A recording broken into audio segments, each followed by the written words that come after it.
Cup Winners' Cup. Two, Celtic 1. It's incredible. It's unbelievable. Look at the celebrations there. What a turnaround here this afternoon. Welcome to Rangers Radio. What a goal by Steenie, followed that up, and whoop, in it goes. Why not give the show a call on 01413561972. Rangers up in the scoring, up in Tawdry, 12 minutes of the match remaining. What a strike. A stunner from Kenny Miller, rifles it into the roof of the net. Or send Fox a friend request on Skype at Rangers Radio Online. He's gone into the middle, McSwegan's in there too. When it comes from McSwegan, there's his header, and he scores! What a substitution!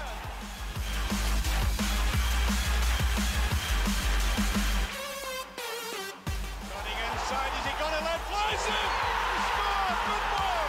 Scores for Rangers!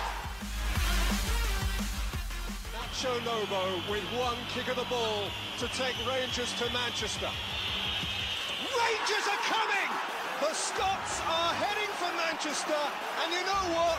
Manchester may not be big enough. Remember, it's all about the Rangers.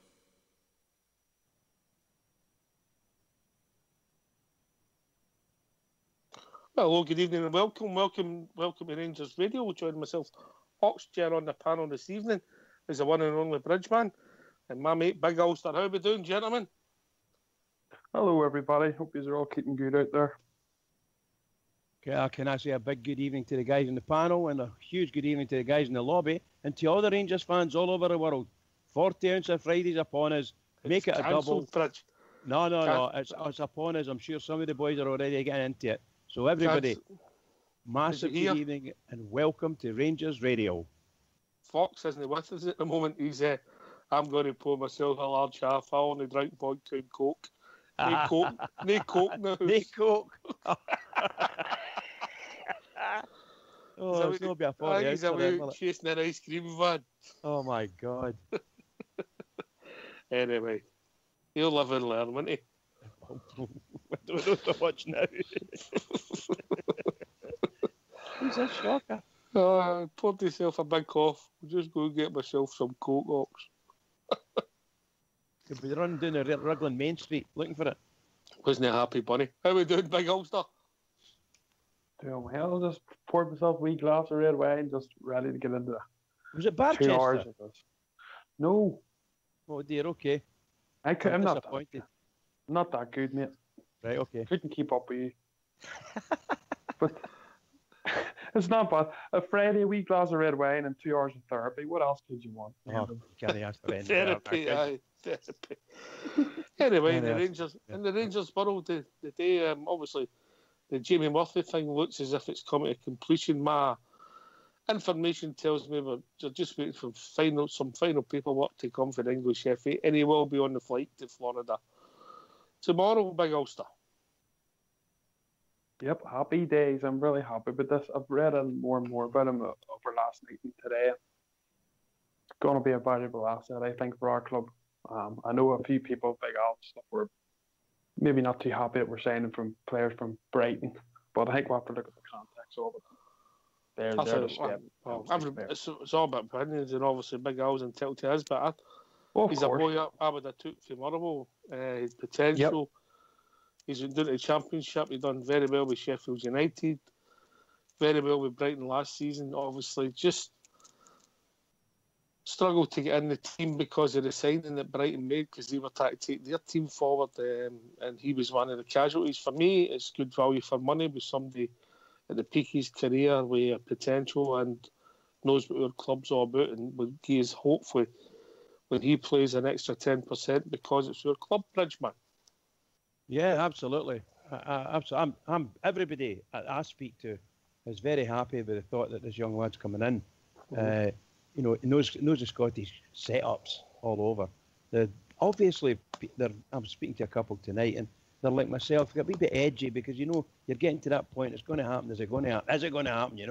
And then you start to search for the truth, and obviously there's not a dicky bird being said by the club. Not that they could say anything anyway. But yeah, very, very exciting times for Rangers. Hopefully it all comes through. And some of the stories that I was picking up on Follow this morning, that there are some interest getting shown in Pena and possibly Herrera from the Mexican area. So that can only be good if we can get them out. Listen to me, we can get them out the door. I'd far rather they played their football here and were brilliant, you know. But unfortunately, I don't think that's going to happen. I think it could be a good move for both parties, Ulster, if the boys leave the club, you know. Herrera and Pena, it's not going to suit them. Let's be honest. No, it's not going to work out. Let's face it, guys. You know, don't get me wrong. He could maybe go to that Cruz Azul and maybe play well for them, you know. But Scottish league's a completely different animal. It's a fast-paced game. You need to be stuck in and ready and pretty fit for the battle. And I just don't think them guys have it. You know, I just don't think they're suited for it. They've showed flashes, I mean, Herrera's decent touches, and Pena scored a couple of really good finishes.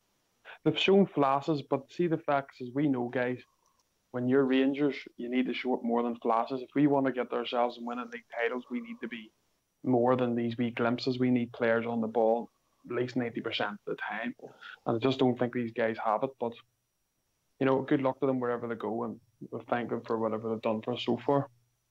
I knew we were in trouble with Pena when Ibrox said he was a good player, Bridge. Goalkeeper, you know what I mean? Poor Loyal, that's not fair. Football manager said he was brilliant. Yeah, I think also. Do you think all Loyal do it once in the night? Do you think so? Oh, don't know, mate. I'm sure the lassie doesn't want to see him every night of the week, does she? Maybe we'll find out later. I suppose. That's probably why he's knackered now. He was sleeping in for the show. Well, he told me and Fox we've got a couple of new suits, mate. So you're joking? Right, that's what he told us. Oh wow! Do I need the big tickets, flight tickets, too? Well, me and Fox thought he's either getting married or I'm going to go up in court. This character witnesses for. I hope the wedding's in a nice place. The wedding's in a nice place. For him, Duke Street or somewhere like that. Duke Street, in the Loudon. Well, I think Ibrox would be quite happy with that. Yeah, that's strange, isn't it? Really strange. You see the lassie come down the aisle, he's simply the best, Ulster. Oh, I could just picture it. It would be amazing, wouldn't it? Oh, aye. All the men carrying their Rangers scarves in the air, and oh yes, brilliant.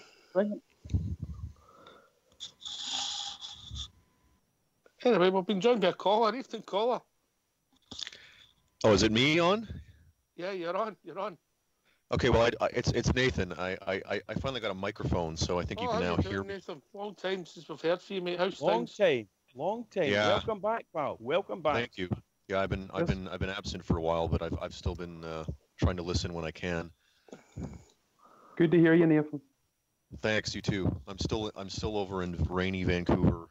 Oh, we were hearing that you had actually emigrated to Vancouver with the other immigrants. Is that not true? Well, I'm in the minority here. It's looking more and more like Hong Kong. But it's shocking. But yeah, I'm still over here. How long are you there for then? How long will you be there for? Oh, I'm writing a dissertation. So how long is a string? That could be 2 years. Yeah, how long is a string? Exactly, how's a piece of string? How long? Dissertation, you thought that was a charge, Bridge, didn't you? Aye, I've had a few of them. I don't want to say too much. Oops, enough. What's on your mind, Rangers-wise, Nathan? Well, you were talking about Jamie Murphy, right? Yeah. Yeah, I hope this one goes through. I think, the left wing has been a real problem point, at least, attacking wise. Jamie Murphy, from what I've read, I haven't really seen much of him, but from what I've read, he's more of an inside forward than a traditional winger. Yeah, he's not a guy to hug the touchline. No. But I mean, we've seen how ineffective Windass is on the left, and we don't really have anybody else playing there. So I mean, we need, if anything, having somebody who's suited to that position will take a little bit of the pressure off the right wing, because that's what most of our attacking play, has been coming from the right. And when if Tavernier and Candias are not playing well, then we're really in trouble. So I think it's good that we're addressing that. Yeah. Can I just answer a question that Skipper's posted in the lobby about the Christmas present? I believe it was a portrait of the two of them, Skipper. Just to answer your question, mate. The Christmas present. Nathan, what's your thoughts on what's happened? Obviously, we've not heard you, but what's your thoughts with the Kachina? What's your thoughts on what's happened with Graham Murphy getting the manager's job? Well, that's a big question. I mean, I'm like everyone else. I mean, I didn't know anything about Pedro. I really genuinely wanted him to succeed. He seemed like a nice guy. It just didn't work out, and I'm like everyone else. I wasn't surprised that he got the sack. I'm not really all that pleased about how the board, comported themselves looking for a new manager. But I mean, I'm sure you've already been over that 100 times. But that being said, I'm willing to give Murdy till the end of the season, and Murdy's strange for me because I mean. There have been times where I think he's played a tactical blinder, and I think his tactics have been spot on. The Aberdeen games, for instance, and I also think that against the Beggars, his tactics were really good. You'll notice that he had a very high pressing line whenever they had their backs turned to our goal and they had the ball. People were pressing them, and it worked because they gave up possession. Yeah, and, the big game. The big games just go to tactics, right? But that's right. But the thing I'm going to say one more thing is that he's in some of the games against teams like Hamilton. I don't think he's got the tactics right, so it's been weird. But that being said, I'm looking forward to supporting him for the rest of the year. Mm-hmm. Aye, well, it's step at a time, game at a time, and obviously we're playing the cup. Hopefully we'll win that quite easily. Fraserburgh, then we've got a big game against Aberdeen coming. That's right. I mean, I think he's going to have to just learn how to, get his tactics right to break big teams down. I mean, smaller teams down, the teams that have, 8, 9, 10 men behind the ball. And I think part of that is just the squad that he inherited from Kachina just isn't as good at that type of game. And so hopefully that's another thing I'm hoping, Mark Allen and Murdy will address in this window. We need people who can unlock, these tightly packed defenses like we find against Ross County or against Hamilton, because, Cranchar is done.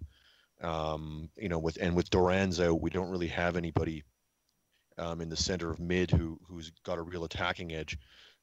So that's another position I'd like to see somebody else potentially come in. But Murphy will go a little bit of a way to addressing that, I think, as well, with his attacking prowess. So I'm reasonably optimistic that we can, if the recruiting is correct, that we can push on to second place at minimum.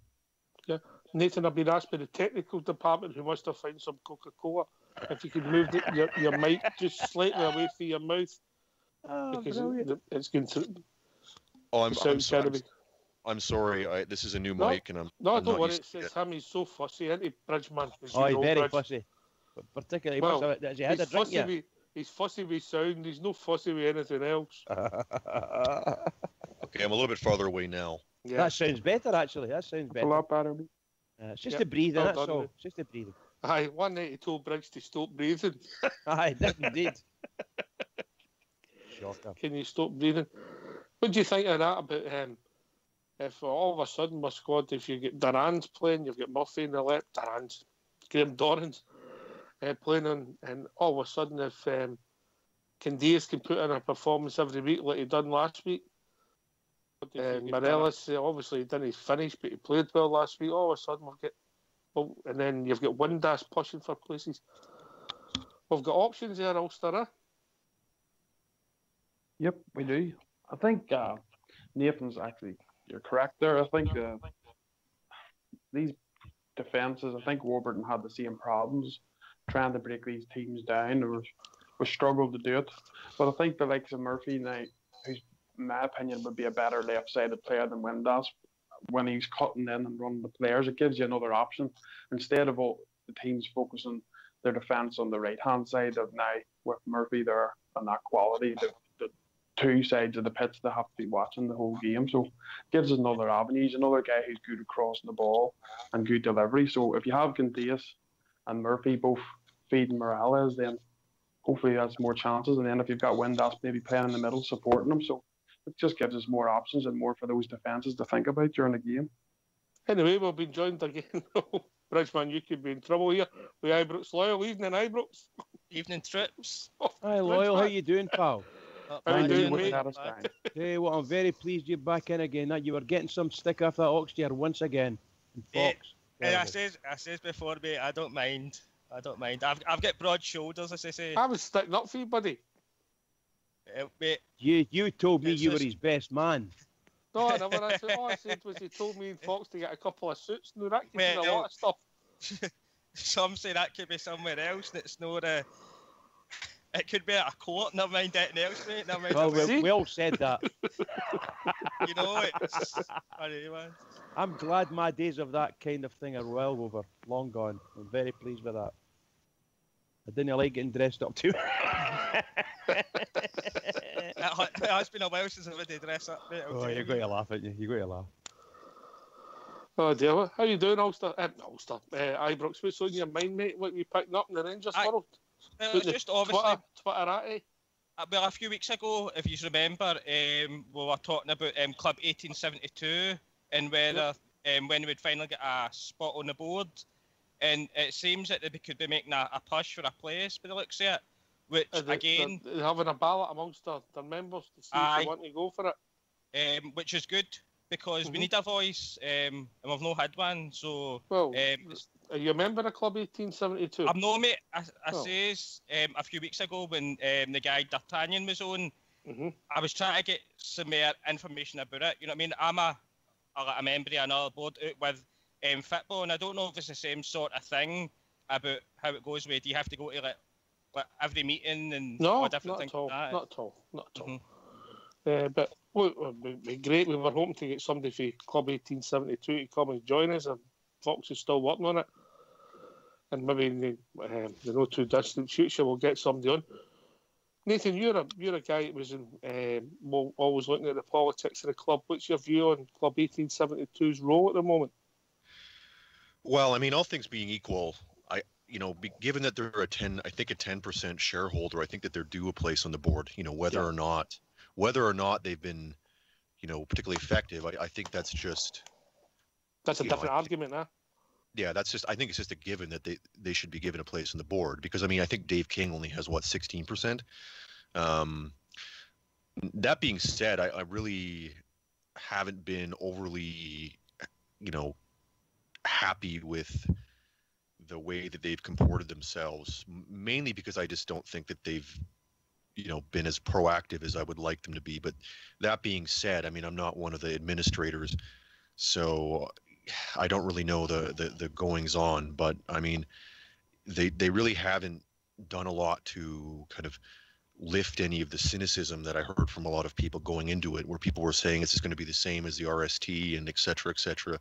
So we'll have to see how it plays out. I mean, I know there are some good people, some people involved, like D'Artagnan, for instance, who I think very highly of. But we'll just have to see how it plays out. I'm not going to. I'll let them do what they do, and if they surprise me pleasantly, then good. If they don't, then I'm not going to be surprised. Big Ulster, we're getting feedback from somewhere. Somebody to show on. Ulster, when you got your meetings with your supporters group, is 1872 something that's ever mentioned? Well, very rarely, to be honest. We don't really know much about them. To be frank, but I think with the size of shareholding they have, I do think they're probably due a place on the board. They've got a high percentage there of shares, so it's something that we don't really talk about, to be honest. I don't really feel like they represent me or represent our club. our supporters club, but it's, as I say, it's something that I'm not 100% sure on. I was trying to listen to D'Artagnan to get his point of view across, and he's been saying that they're trying their best behind the scenes. I just think they need to maybe engage with people a wee bit more, but maybe if they get themselves a place on the board, they maybe find more information coming out. Yeah. Can I say one thing here? Yeah, of course you can, Nathan. Carry on. I mean, I think one of the ways in which I think Club 1872 should step in, and one way they really haven't, is in terms of PR. I think that they can play a PR role and promote the club in a good light, because I think that's one of the ways where the club is a long ways behind. I don't think that the club appointed PR does a very good job, and that's somewhere I'd like to see Club 1872 step in and do more work. But I mean, I don't know what their constitution is like, and I don't know whether that's even possible, but I would think that would be a role that they would be suited to, given that they're involved with the fans, and they're involved with the kind of they're involved with people who have an idea of what it's like. Any thoughts, Bridge? Somebody get the show on. Make sure with no Bridgeman. Yeah, pal. Any thoughts on what Nathan was saying there? What we were talking about. Sorry, there were two conversations. There were no two conversations going on, pal. The Ibrox Loyal raised the point about Club 1872 looking for a place on the. Yeah, well, what I was going to say about Club 1872, that look, Club 1872, I've got 10% of the shares, and yes, I was at the AGM, and it was mentioned. It was mentioned at the AGM, and then afterwards, and what they said was they haven't received anything from any representation request from 1872. So I'm assuming that someone is taking that up, and will be glad to see some sort of representation at fan level. Now, I don't know if it's 1872. Do you have to be a member of 1872 to get representation within the Rangers? And as the person on the board, from a fan perspective, is the person in there only representing Club 1872, or is he representing all the Rangers fans? You have to come for Club 1872, yeah? Because what I'm meaning is it's got the 10% share. Yes, I understand that, but what I'm saying is that will the board, the existing board, expect Club 1872 to be the voice of the fans, all the fans? Because you just heard the words there. They don't represent the vast majority of Rangers fans, but maybe the board will expect anything that they say to be spread by Club 1872. That's all I'm meaning. Is there an expectation that they're going to represent the fans? And sometimes you end up getting people saying, they don't represent me, so I'm not interested in what they say. That kind of thing. You'll please some of the people some of the time. Of course, absolutely, pal. Anyway, we've been joined by Fox. Evening, Fox. How you doing, mate? I'm fine, pal. By the way, I listened to some of the wee stories about me at the start. You tell more lies than ex-Celtic players do about Rangers, by the way. I agree with you, Fox. Was it ice you couldn't get? I've always got plenty of coke, you know that. Where's the feedback coming from, Fox? It's a little bit of feedback coming from Nathan if he just goes on mute when he's not speaking, mate. Right. All right. Thanks very much. Sorry. I'm trying to work this mic out still. Oh, Bridgie's been at it for years. Bridgie's been at it for years, hasn't you, Bridge? So Bridge threw his mic out last night. I just about did, aye. That's shocking. By the way, these microphones are over 300 quid, and the bloody things don't work. Shocking. See, just look at me. I bought mine for $4.99, and I've had them for a couple of years. Ulster, you know, I was going to ask you to buy me one, and the next time you come over, bring it with you, and I'll take it off you for $4.99. How's that? And because it'll be second half, he'll give you half price for it. You know me too well. Fox, Ibrox raised a point about Club 1872. Obviously, they're now having a poll amongst their members to whether they want to seek membership on the board. Do you think it's important for the fans? I think they're due a seat on the board if they're the second largest shareholder at the minute, mate. I don't know what will happen if we do have a share issue, right enough. But I don't. It's good in one way, but they'll be able to put the fans, well, the members, these points forward to the board. Some things they either agree or don't agree with. But I think it'll turn into a case we'll hear nothing at all, because they'll not be able to comment on anything that happens in the boardroom. No, because you'll be tied. Once you're a member of the board, you'll be tied to the same confidentiality as any other board. Bridgeman, Sorry, Fox, carry on. And then the other side of it is who did they pick to go in? Did the board accept who they pick? Or will it be a case of keeping putting up members till they agree on somebody that they want?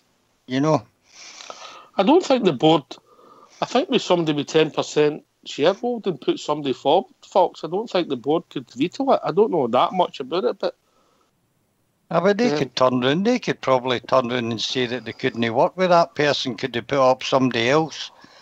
I don't know how it's going to work, mate. Maybe, as we say, if we get somebody from 1872 to come on and explain it, maybe help push their membership a wee. I know it's dropped a bit since the early days of 1872, so maybe a wee bit publicity when they go rank for them. Well, I'm hoping. Wait a minute. I've got a scoop, mate. Oh, go on then. Scoop. I've just been getting a scoop. Well, it's good and bad news, Bridge. Go on then. It's took longer than expected at Ross Hall for Jamie Murphy's medical, because I've been trying to get the smile off his face.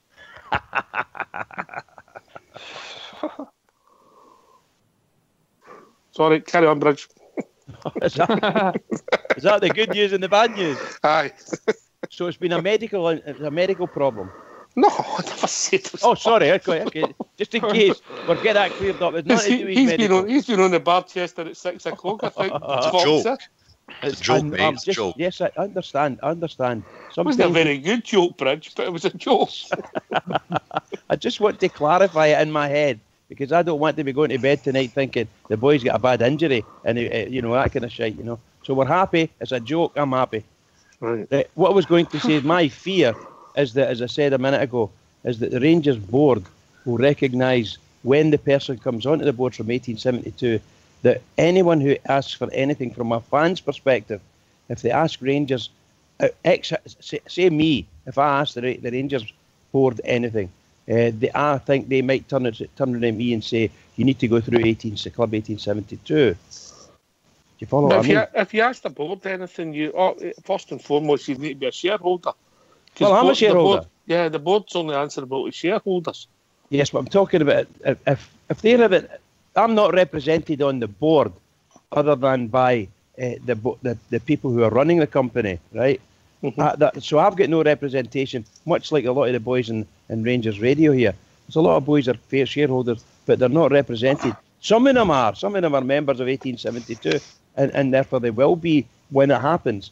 My fear is that this 10% of the shares may not cover me, but be expected to cover me, because I'm no wanting.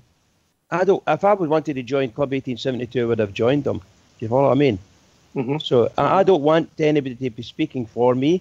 If the board want my backing for anything, then they need to write to me, as they do now, and then whatever happens, happens. I just don't want this expectation that, okay, we're going to give the Rangers fans group, we're going to give them a seat in the board. Now they are the Rangers fans group that we speak to. We don't speak to anybody else. You follow what I mean? I don't want that. Apologies if I'm confusing the issue, but that's what I'm thinking. Right. Ibrox, you kicked this off. Any thoughts? Well, as I said, it's different for me, mate.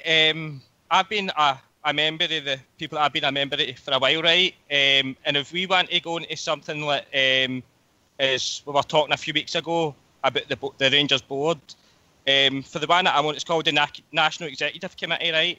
If you wanted to go into something like that, then a vote would be taken between the members of that CLP, and there's 18 members of that. I think it's got to be like a 3/3 majority. It's a different thing altogether, mate. It's a different thing altogether. Right. See that's why when they go into anything that That, you know what I mean? Because I don't know that. Club 18, my understanding of Club 1872 set up one member, one vote. Doesn't matter how much you've paid in, yeah. Right. And they're balloting their membership this now to see whether they want to go forward to take ask for a place on the board because they've got a 10% shareholding. Right. Okay. Once they get the answer for that, they will then go back and decide how they're going to decide how they're going to put who they're going to put forward. And I would imagine there'll be another vote, one person, one vote, yeah. Right. Okay. And then they'll put somebody forward, and that ultimately, whoever gets voted in for Club 1872 could take a position on the board, Nathan. Yeah. That's the way I see it. I don't see how else it could work. I think you're right. I mean, it's no doubt it's going to be complicated, though, given how complicated the structure of Club 1872 is as right now. Especially, given that it looks like they're only going to be able to appoint one person. So I don't know whether there's probably going to be some kind of runoff vote or something. I don't know how that would work exactly. You've got to watch with democracy. Look what happened in USA. Yeah. Don't get me started. Don't get me started. The tyranny of the majority, as they say. Yes. But I mean, yeah, I mean, they're definitely due a seat. How exactly they're going to balance their interests with the interests of the board. I mean, that's another tricky thing to understand how that's going to work. When you go on the board, your duty is to the business. Right. As a director, your duty is to the business. It'll no be to the fans group. Exactly, but this is what I mean, right? There's going to be a tension there, potentially between, the representatives of the fans group, Quay fans group, and then, Quay representation on the board as, representing the cumulative business interests. Mm-hmm. So can I ask you a question, Nathan? Do you really think that the Club 1872 should have a representative at board level, simply because they've got a 10%, globally speaking, they've got a 10% interest in the club? Do you yes, think? I think so. Do you think they should have their people, the people in Club 1872, should have a representation at board level? I do. What you think? Okay. I do because they do have 10%. So, but they're not representing. They're not actually representing the fans. It's just that they've got their. I'm going to say this wrong. There's no real fan representation because it's one member, one vote. So it's whatever that person says at that meeting. Do you follow what I mean? Well, yes and no. He should be speaking for the fans, and the club should be, this club board should be speaking to them as their fan representative. Right. I mean, I think in principle, I think that the representative on the board is supposed to be speaking for Club 1872 as a whole, in the way that an MP is supposed to be speaking for everyone in their constituency. But it's going to be complicated, as I said. And they don't speak for I don't think they speak for the wider Rangers, fan base. I mean, I think the kind of founding idea was that, look, we bring together all of these RSCs and all these people, then we bring all of the people, we bring everyone in under one big tent, and then we will be representing everyone. But I mean, that's not really the case. But yeah, I mean, regarding your initial question, I think they are due a seat on the board, whether or not anyone thinks that they're going to represent the wider fan base or not. I mean, I think that's just a fact given their shareholding. Yeah, I can't disagree with you, and I think it'll be a superb thing for the fans who are within Club 1872. I would hope that somewhere along the line, maybe. I'll tell you now, in my opinion, but it should be a right poison chalice. You think so? Oh, it'll be one of the jobs, mate. As soon as you took it and you were on the board, everybody would be expecting you to tell them this, that, and the other, and you wouldn't be able to. Right. Yeah, it's true. So it could, in fact, be something that's not so nice. Then is that what you're meaning? Because it sounds like that to me to a certain extent, Fox, did you fancy the job? No, mate. I think that job needs to go to a real lawyer, proper businessman somebody that understands the business and the way the club works, mate. I don't think that's a job for a normal punter off the street, as they say, mate. I think it's a specialised job, and they'll probably need to employ somebody. In my way of thinking, they'll need to employ somebody to look after 1872's interest, but that's only my opinion. Yep.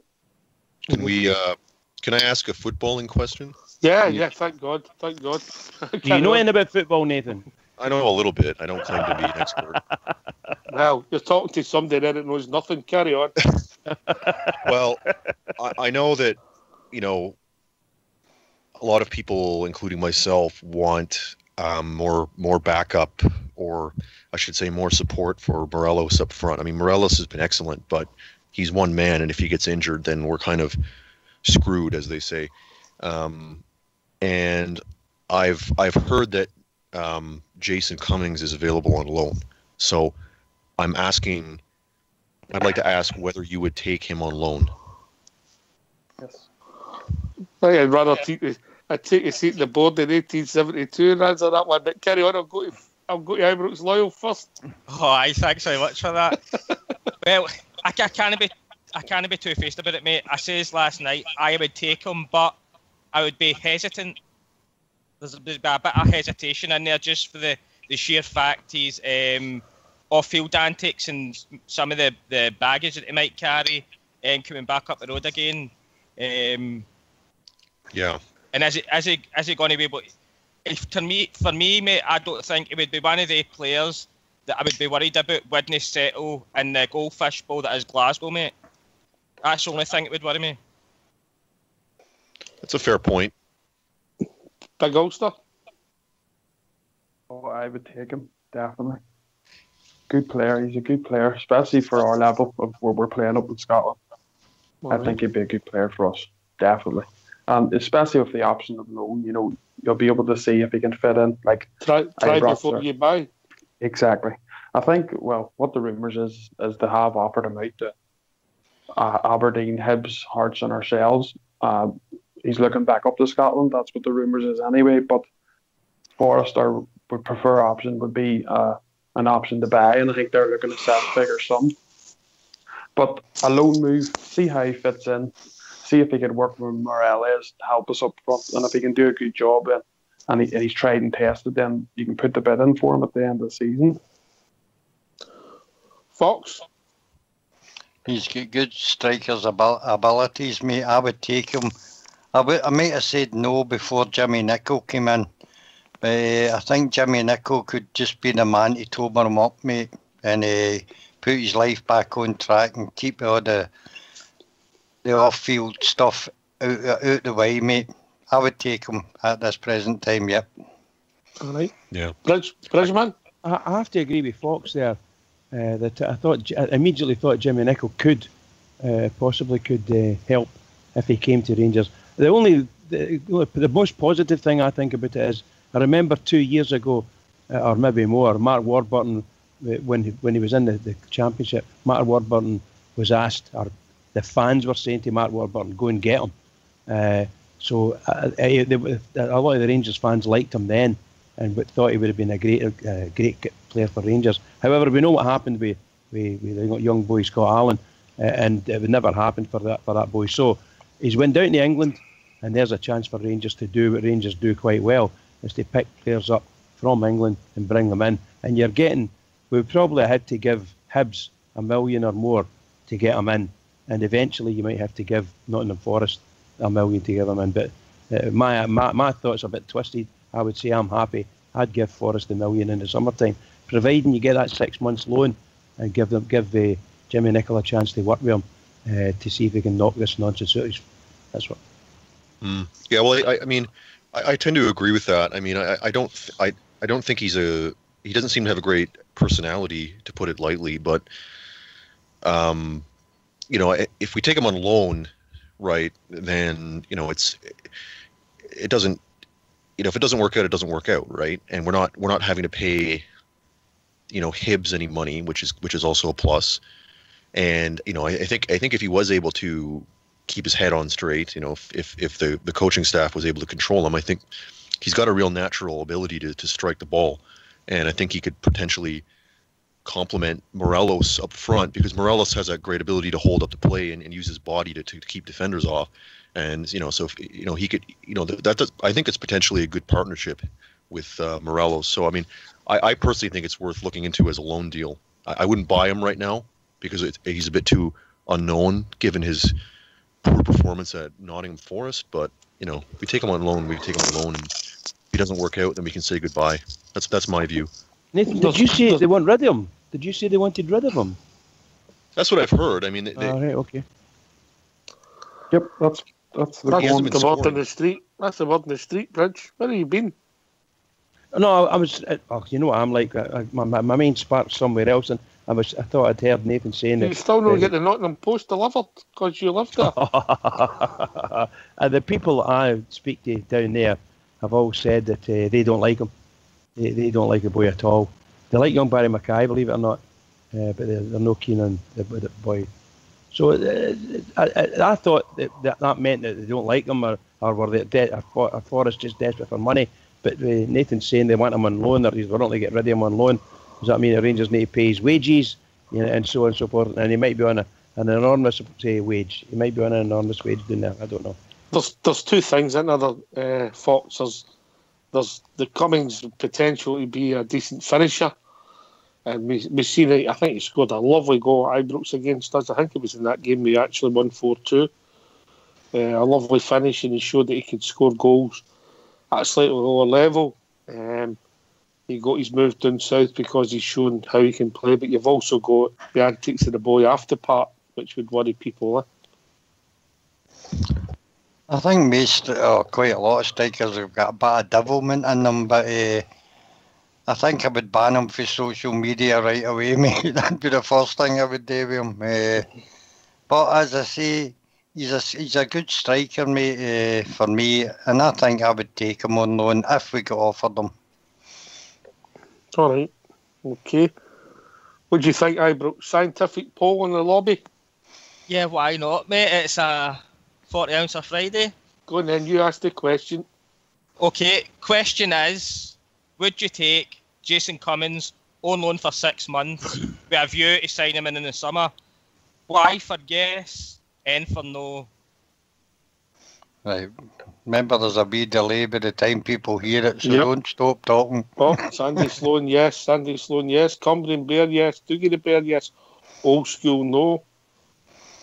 Scotty Bear, can you work that one out? No for your pawn. Yes for Alan. No. 3 no's for Bush Shadow. Mac must be on the drink. He's only put in. A lot of wise. For Club Deck. Carl Mac's a good judge. Yes. I would say over majority of yeses. Yeah.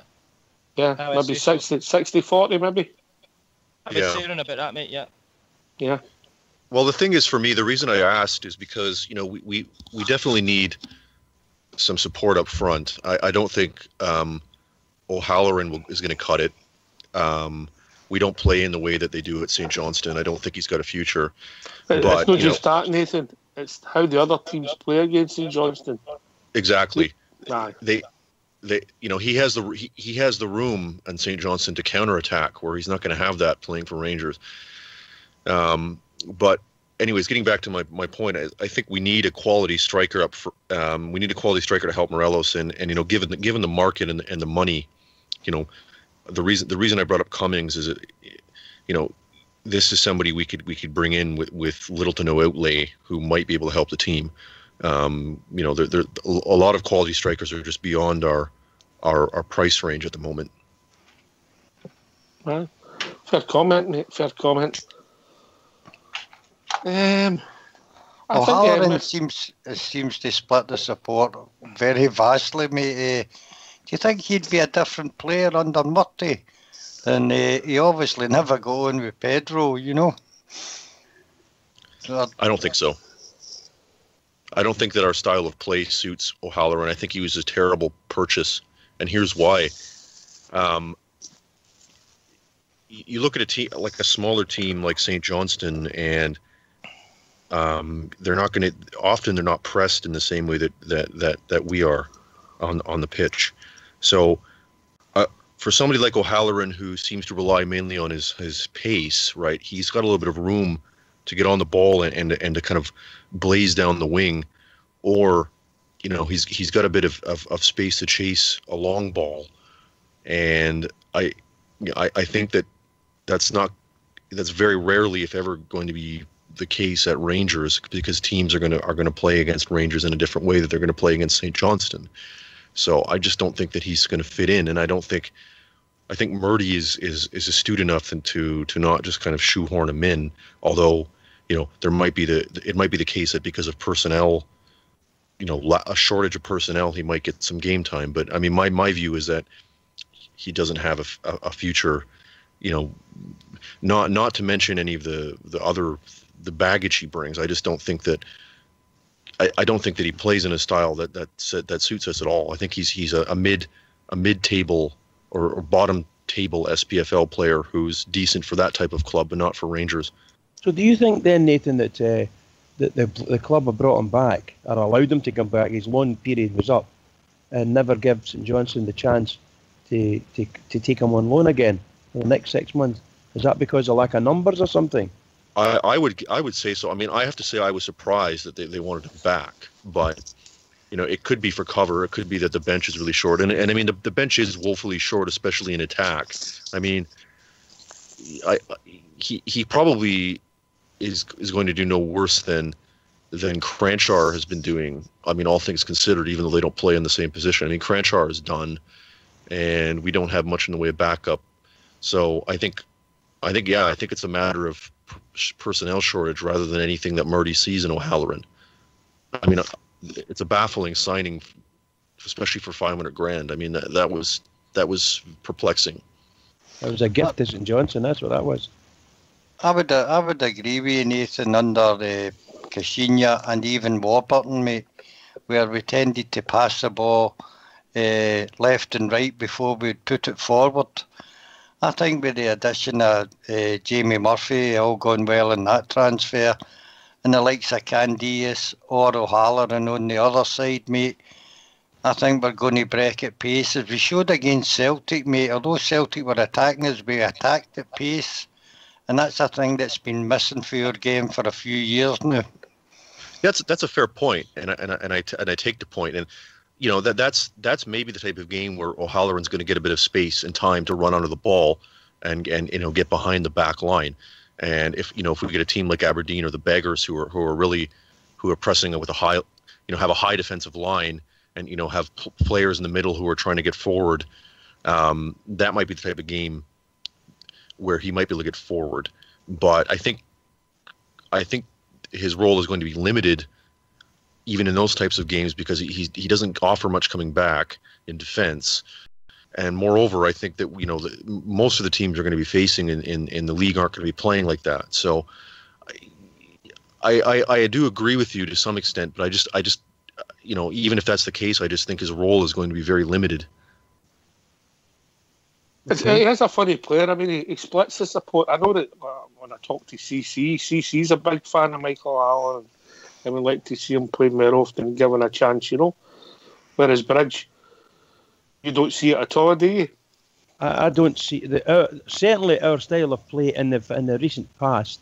He was brought in, and I don't think he was ever played in the way he expected to be played, because, as Nathan said quite eloquently, and it's been said before, we don't play breakaway football in general. We are normally the ones trying to break down a 10-man defence. And even Mr. O'Halloran, with all his pace and all the rest of it, he's tried all this. It's okay, sometimes he's got in there and he's scored a couple of goals. But the truth of the matter is, in general, he has not been very successful. In fact, he's let us down a number of times when, with people in the middle screaming for the ball in a wee bit of space, and he's actually tried to run it and ran out of pitch and things like that. So there are times he's been very poor. I personally never wanted him at Ibrox. And when he wears the jersey, I support him as much as I can. But no, for me, I'm just sad that we are going to have to keep this guy for another 2 years and probably just loan him out to the St. Johnstones of this world and still pay his wages. It's just, for me, it's just sad. Such a bizarre signing. I don't get that one. I mean, I can see Andy Halliday coming back. I'm not a big Andy Halliday fan. I think he's got a lot of limitations, but I mean, if he's used as a sub, or he's used against mid-table teams, and he's used in the right way, I think he can offer something. And I just don't see that as much with O'Halloran. I think that Andy Halliday is. I think he's a clever player in Mapa. He's not one of the most skillful players. He's not what do you call him, David Cooper, then, but he's a clever wee player, and he scored some marvellous goals for us, and none better for me than the equalising goal. And was it the equaliser against Hibs? I think he scored the equaliser. We went ahead. Absolutely fabulous. Or it could have been the equaliser, or it was a 2-1. It put us 2-1 up. But absolutely fabulous goal. Just wonderful to watch. Just wonderful. So he's done a lot for Rangers. He wears his heart on his sleeve. And you know the Union Bears and the other wee fan groups in it are there. They absolutely love him. And Andy Halliday was always sort of coming out. So they like him. And I think he get caught up in that when we were playing at Morton, and he pumping the fist in the middle of the pitch and he gets sent off. It's just rubbish, Just a joke. Rubbish. That was a joke, mate. Of course. Joke. And then that Fraser Fivey, same thing, he headbutted me, kidding on, So anyway, I think that, in all honesty, I would rather have Andy Halliday back in there at the team, because I think he can do more than Michael Halloran. But then again, if it's only for numbers, it's to boost the squad, keep fit players in, then Rangers must do what Rangers need to do, or the manager needs to do, and let's get it done with. But I would love it if someone could take Michael O'Halloran off our hands. I would love it. Yeah. It might be that you bring him back for St Johnstone, Bridge, and then you're saying if you want him again, you need to pay more. Well, I don't think we were paying anything, and I think he was sent out there on the free, and I think the same with Andy Halliday. I think all these players that Kashina actually shifted out, Rangers are still paying all of their wages. They're just knowing. That'd be very, very unusual, mate. I don't think. I doubt they'll that. Be picking up some. They'll be picking up some. Well, I wouldn't think so. They'll be picking up 20, 30, 40, 50, whatever it is, percent-wise. They'll be picking up some of it. That'll be the deal. Well, if you think about O'Halloran, he came to Rangers, and I don't know how much O'Halloran's on, but let's say at Rangers he's on 8-10 grand. I would think less than that, mate, but no, right, so, maybe. Okay, so but St Johnstone, what was he on? 2 grand? If that. If that, right. No, I don't think he'd be on that much at St Johnstone. No, all I'm saying is if you take whatever he's on at Rangers and look at what he's getting there, I don't see, if you said 50%, I don't see St Johnstone being able to afford 4 grand. No, but they might be paying what they were paying them then. Oh, yeah. That's a good point. That's a good point. I never thought of that, actually. I mean, I think he's probably... Stick with me, son, I'll make you a star. I personally don't think Rangers are getting any money for any of those loan players. Joe Dodu, Andy Halliday. I just don't think it's happening. I think they'll be getting something, Bridge. I'd like to think so, or somebody needs somebody. Well, what I'm trying to say is, remember the circumstances. Kashina came in and said, there's 6 players, I don't want them. And he's got some of them to go away for permanent moves. Some of them he's told just go and find another club. And others, nobody, they couldn't get another club, but they can go and loan. Right, you get away from Ibrox. Just to get them out of Ibrox. And I think the number 1 they wanted away from Ibrox was number 29, Michael O'Halloran. Because he kept putting him, telling him to come in at 5 in the morning and all that crap, or whatever time it was. So there was a bit of badness there. And I think he was a manager and he's just got them punted out. That's what I think.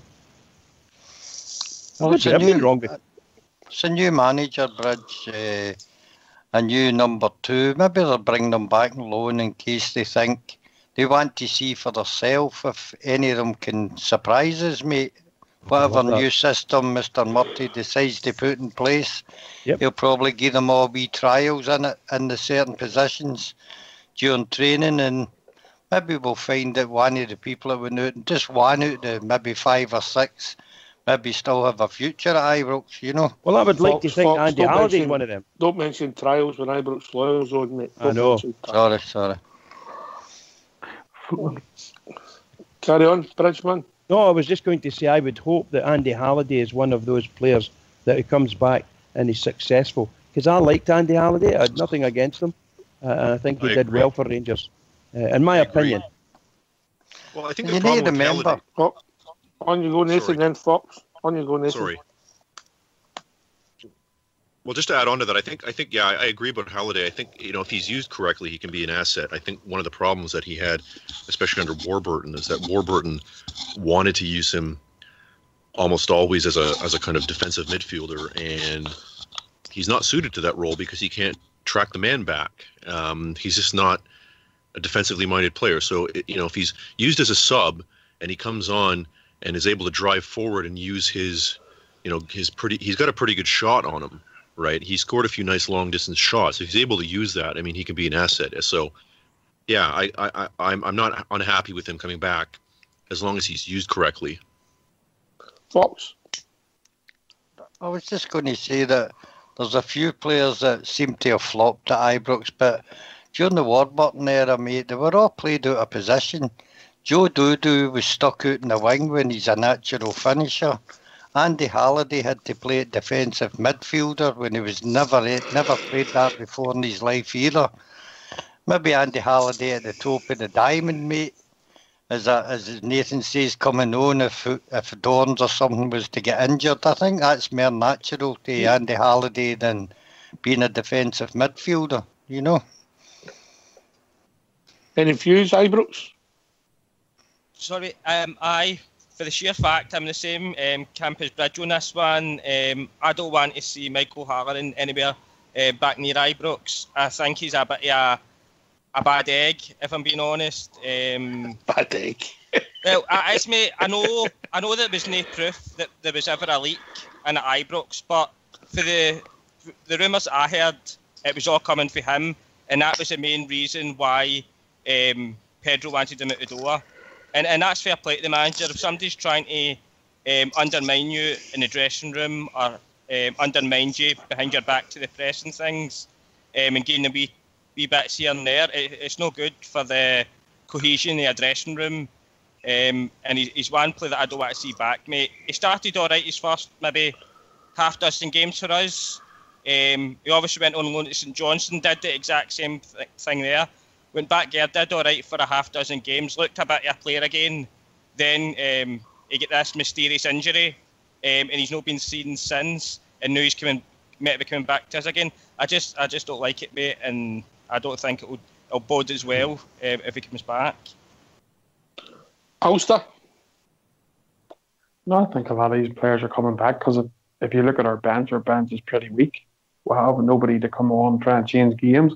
If you have the likes of Halliday there, he'd give you a wee bit more energy. And I take the point where the boys are saying. I think I'm not a big fan of Andy Halliday as a player myself, but I will.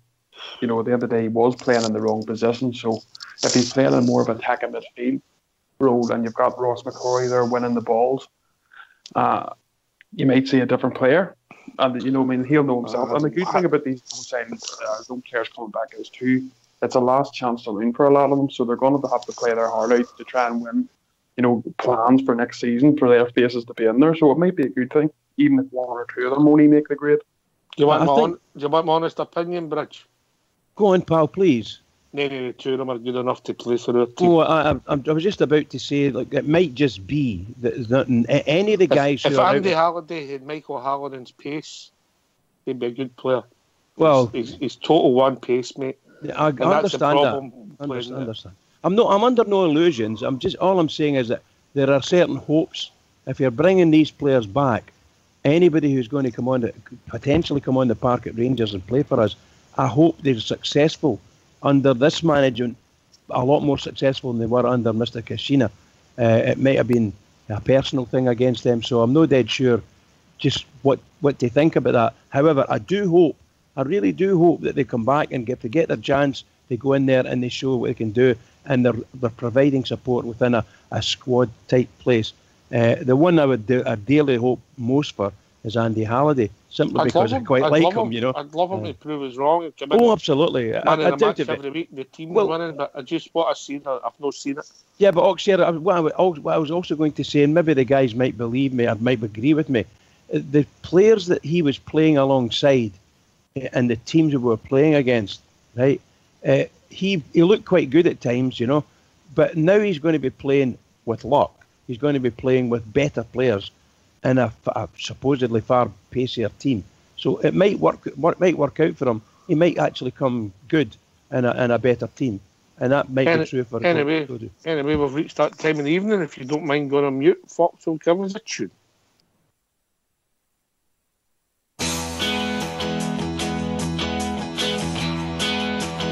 I sailed the wild Atlantic, across the broad Pacific shore. I sailed around the stormy capes, and I've heard the forties roar. I've climbed the Indian Ocean, and I've sailed the China Sea. But there's a sea back home in Scotland, more than all the rest to me. It's the blue, blue, blue sea of my rocks. It's the cleanest sight that I have ever seen. It's the blue, blue, blue sea of my rocks. And it's not gonna really get clear green. No more I'll sail the seven seas, no more I'll ever roam. No more I'll feel the earth again, I'm back where I belong. At 3 o'clock each Saturday, I'll join the mighty throng. With flags and banners all around, I'll proudly sing this song. It's the blue, blue, blue sea of my rocks. It's the greatest sight that I have ever seen. It's the blue, blue, blue sea of my rocks. And it's not gonna really get clear green. It's the blue, blue, blue sea of my rocks. It's the greatest sight that I have ever seen. It's the blue, blue, blue sea of my rocks. And it's not gonna really get clear green. And it's not gonna really get clear green. Thanks for that, Fox. Can I give nice- Bridge a wee nice bit of reaching news there, to mate. settle him down? Yeah, Go on, pal. Reports are coming out that Jamie Murphy's passed his medical and will be on the flight tomorrow and probably be signing when he's in Florida. So that may be setting you a wee bit, Bridge. It will do that. In fact, that will settle me. What difference does that make for what I told you? Because you're no Ulster. Okay. Ulster's an honest guy. You've met him. He's He as honest tells as day fibs. long. Who, me? Who does? Ulster. Aye. No, Apparently that he's a really- Oxford, that's the truth, you know. You've got to What, watch. what a day, Fox, is a slightly exaggerate the truth. Come on. Come on. That's fair, Ibrox, isn't it? Yeah, I do it pretty much myself as well. So I wouldn't can't believe a slag word that anyone. came out of Ibrox Loyal's mouth. Oh, sorry, Ibrox, I didn't mean to say that there. That's all right, mate. No, I think Ulster's the You'll most not be honest getting of all the invited to guys. the stag do. You'll not be getting invited to the stag do. Apparently, he's a huge Rangers fan, Murphy. Who, I've heard, Who, Ulster? I would No, like to Ja- think so. Jamie Murphy. Or Jamie Just a Murphy? little. Jamie Murphy. I've heard there's a story going around about. I think it was when he was at Sheffield United, and they got one of the tour buses they were given. Was like an ex beggar tour bus with green seats, and so he had to. He wouldn't sit on the green seats. He put a couple of Rangers tops on top of the green, and then sat in a Rangers top. He's got a Sounds like a hoofing decent. mate, so. Sounds like a decent boy, doesn't he, Fox? Yeah. I could tell you, I heard a wee story last night in Skype that would beat that one, mate. Go on then, go on. Oh, can he say it on air, No, mate? he is. Can he say it on air? He is definitely a die-hard Blue Nose, mate. Born and bred in Glasgow. Played for Drumchapel Thistle and that before he obviously went to Motherwell and worked his way through. So he's definitely one of us, mate. I can assure you that be 110%.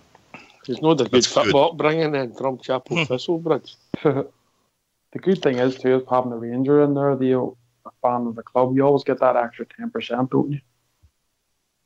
You like to think so, but do you not think sometimes we're harder on them as well? Look at well, the that's abuse. true sometimes. So yeah. Well, that's Holiday became a whipping boy and quite quickly, you know, part of the support. Mm-hmm. I think that part of that was just his performance, though, as well. Oh, I was going to say that partly due to. He wasn't the only one, was he? I know, but I think because we got Holiday being a Ranger, as you say, actually, you sort of expect more of them sometimes, but it's maybe unfair for the likes of Holiday. But likes of Jamie Murphy and Dorans and stuff, I think they've got a wee bit more quality about. Anyway, talking about quality, we've been joined with our global ambassador, who's in to give us a Tibetan report. How we doing, Big Al? I'm a bit tired, man. I've been at the back all night guarding my tomato plants. A big stick. You leave the pure caterpillars on you. Aye, they're green. They're getting melted. Oh, well, that's all right. Get rid of them, man. Get rid of them.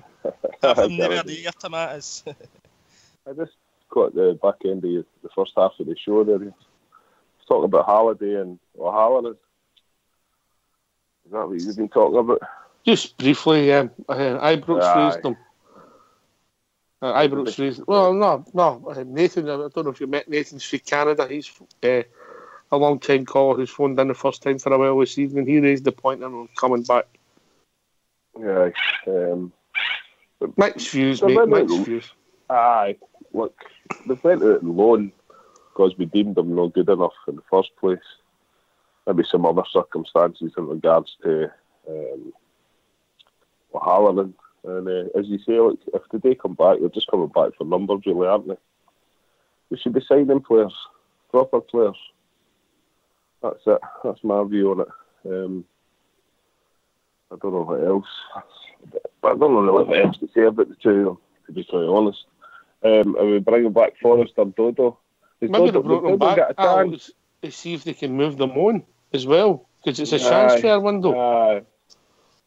No, permanently. Something that way. But there would have been something that way O'Halloran anyway, wouldn't there?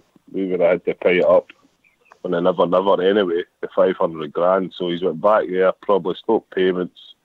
They've took maybe some of his wages, and he's went back to his daddy because you can't play for the big boys. That's the way I look at it. And he's not kicked the ball really in the past few weeks, has he? He's done all right. Start the season. Impact. Aye. The initial impact. But look, straight away, he should never have been at a club. It was too a long drawn out affair for me. And, well, you just look at him. We're talking about bringing a Rangers man in. He's never a Rangers man, is he? I wouldn't have thought so, Al. I believe it's the only team ever wanted to play for. Aye. What about Murphy? Is it out the line with Murphy? Don't. The Ulster. Big Ulster will tell you. We've just settled Bridge there. No, Al, as far as reports are coming out, he has passed his medical. He will be on the flight tomorrow with the squad going to Florida, and they're expecting him to sign when they touch down in Florida. Right, so it's not done yet. Okay. No. Well, not yet. Not signed. Not all of the names covered yet, man. So there's a lot of hysteria, I think, as well. I was reading last night about the signings we've made. So we've only really got one signing in, which is the boy Sean Goss, who's on a free transfer. So it's not going particularly well, I don't think. He's on a loan. He's a 6-month loan. Aye, that's what I mean. But in reality, it's only the 5th of January. The window's only just started. Yeah. I think what we were really saying, Al, was the chaps that are coming back, for instance, O'Halloran, Halliday, if they get everything okay, and Halliday comes back, and Dodo comes back, and maybe Forrester. So there may be 4 people out there that are bodies for the squad. And I was saying was I hope all of them, I really do wish them well. I hope that under this manager and this management team and the better players, supposedly better players that we've got in the squad, that they mix in better and they play better and they're all successful. That's what I was hoping for. But we need them back because they're trying to push off. Well, the likes of Cardozo, Herrera, Dalcio, the young man Nemane, Pena as well. There's talks of Alves as well. They're looking to try and move all these players on. So I think most of these players will just be in for bodies, and to be honest, just to basically counteract the players that are leaving. I don't think they'll be big first team players. These guys we're bringing back will be.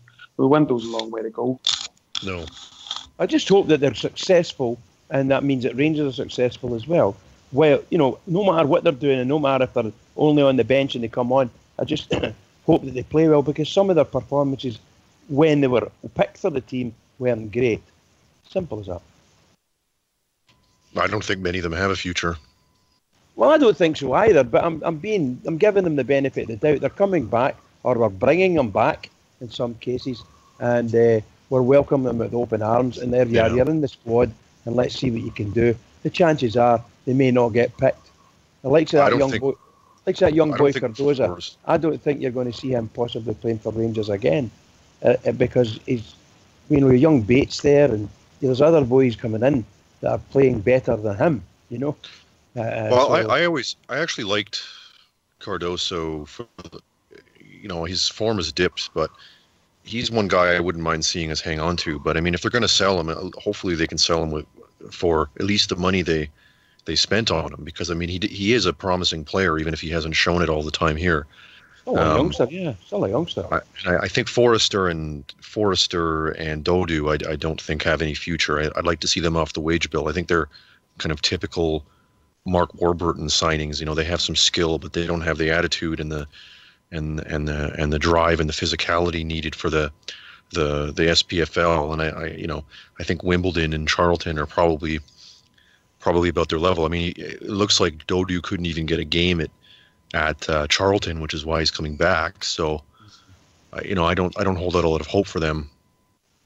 I don't think any of us do, Nathan. I think all of us are saying is, if they're coming back, they probably will never be any good for Rangers. But they might come back. If they're on the park, we're going to support them. And let's hope, wish them well. Let's hope that they actually do turn it on. And among better players, and among a better management setup, and a more settled board. So if all the things could happen, and we end up with one or two of these guys are really good players, and we actually get money for them in the transfer market if we do to get rid of them. That's all I'm saying. I just want them to succeed, and therefore we will succeed. That's what I want. Anyway, Ibrox Loyal, if anybody wants to join us, what's the number? It's 0141 356 1972. Where else can you join us, Fox? Rangers Radio.online. For people that's on Skype, very easy to just look up the show and send a contact request if you haven't been on the show before. But if you have already been on the show, I'll be able to bring you straight in. All right, okay. What time's your flight to Florida tomorrow, Ibrox? Oh, I don't know, mate. Early doors, I imagine. Early doors. Did you get a pass out for from the bird? Did she say it's okay? Well, I'm hoping to be meeting Denver Berrier there if he comes there for the. I think he says he'll only get there for the second game. So. Are you taking the missus with you and meeting Denver Bear halfway between your place and his place, which would be Las Vegas? I don't know what that would be, mate. I would need a sat-nav, mate. Big Bernadette gone with you, is she? Over? Well, they think shall remain behind closed doors, shall we say. You fancy Ulster? Trip? I'll have to ask her. Just tell her tomorrow morning. Which one? I'll just say it's all right. Bridge is taking me all expenses paid. I'll tell you what, she'd go like, who? I am, no. So we getting expenses in, Bridge? You asking me about expenses? Well, are you mental? Ask you, mate. Told to ask you. You're the facts and figures, man. So. Are you mental? I bet. I've been called worse, mate. The Wolf of Wall Street couldn't get money out of that man, Fox, could he? They're showing the games live on ESPN, apparently, over in America. Oh, nice one. Yeah, I heard that today. You're over there. You can get us a link then. Okay. No, Bridge. What? This is a live show. Oh, sorry, I forgot about that, yeah. You forgot about You don't have. It's definitely 40 ounce of Friday with a few extra added on. Well, I'll be coming to you shortly anyway, Bridge. I was had the pleasure of going down to Erskine Hospital today. No money's going in for pleasure. Listen, this is a good story. You want to hear it? Go on. Me and a fellow member went down there today and we donated a couple of cheques to on behalf of Rangers Radio. You'll be getting the bill in shortly, yes. Right, okay. And I know about this, there. No, I'm just telling you the new bit. Okay. Are you expecting cash in return? Are you expecting cash in return for it? No. I don't think you've got enough in the bank for the money we put in the day, mate. But talk about the money you've paid in. Bridge. Just listen to the story. Don't worry about it. You can relax. Carry on, folks. Oh, it's not a great story, mate. I was absolutely amazed at the size of that hospital. I just couldn't believe it, mate. I thought it would be a reasonable size, but it's no. It must take up acres and acres. Yeah, it's big. And it's a beautiful place, mate. And the work it's done down there is tremendous.